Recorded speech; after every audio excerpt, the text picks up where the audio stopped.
The champagne was still on my tongue when I saw him do it. My father, smiling, smug, handing over my life's work to her. My dropout stepsister, who couldn't code a line to save her life. He raised his glass and announced to the guests, "The future of this family empire rests in her hands." Applause, cheers, laughter.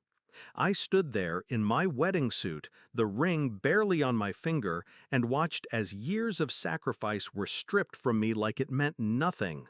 When I pulled him aside, he didn't bother lowering his voice.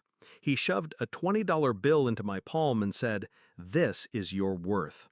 Take it and be grateful." That was the moment. The betrayal burned hotter than any flame I'd ever known. But my face didn't twitch. I smiled, tucked the bill into my pocket, and said, "Then you'll love what's coming." Backstory. It wasn't always this way. When my mother died, I was 12. My father remarried within a year. He said he needed stability. What he meant was he needed someone else to raise me while he drowned in deals. His new wife brought her daughter, Amber. She was loud, spoiled, reckless. Teachers called her a free spirit. I called her a storm. Meanwhile, I was the quiet one, the kid who stayed up late teaching himself Python instead of sneaking out to parties. My father barely noticed. But the firm, his firm, was dying. He'd run it into the ground, and when the market shifted, bankruptcy loomed. That's when I built it, the tool. An AI system that optimized client portfolios in real time, cutting losses and predicting gains. What started as my thesis became the engine that resurrected the company. Within 3 years, the firm wasn't just stable, it was a $200 million machine. And my father wore the crown like he'd built it himself. I didn't care. Not then. I thought, maybe this was the first time he'd see me. Discovery of betrayal. I should have known. Little things piled up. Amber's name started appearing in meetings she never attended. Clients referred to her as the prodigy. And my father, every time he looked at me, his eyes carried that flicker of contempt, the one that said, "You owe me." But I kept working, because I thought loyalty meant something, until my wedding night. That's when the lie collapsed, and the knife finally came down. Shift in mindset. I didn't shout, didn't curse, didn't even flinch. I walked away from the ballroom and let the music swallow his laughter.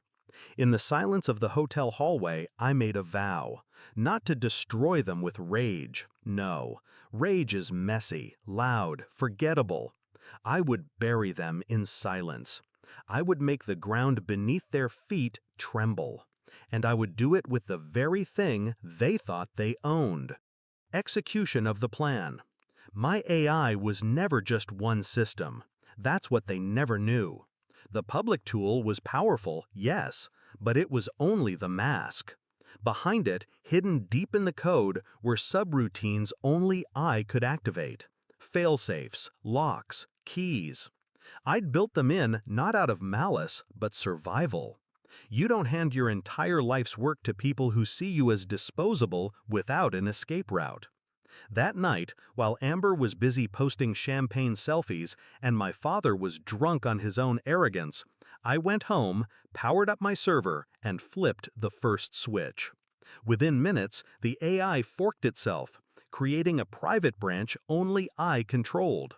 All client data, all predictive models, all proprietary algorithms, they moved silently into my possession. The public version?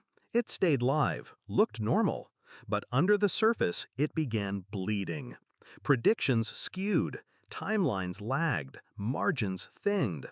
Not enough to spark immediate panic, just enough to corrode, to rot from within. Meanwhile, I filed patents, quietly, carefully, naming myself as the sole inventor, with timestamps and legal protections they couldn't erase. I built a new company, offshore, cloaked under holding names. I signed my first clients within weeks, all while Amber strutted around the office pretending she understood the code. Climax and confrontation.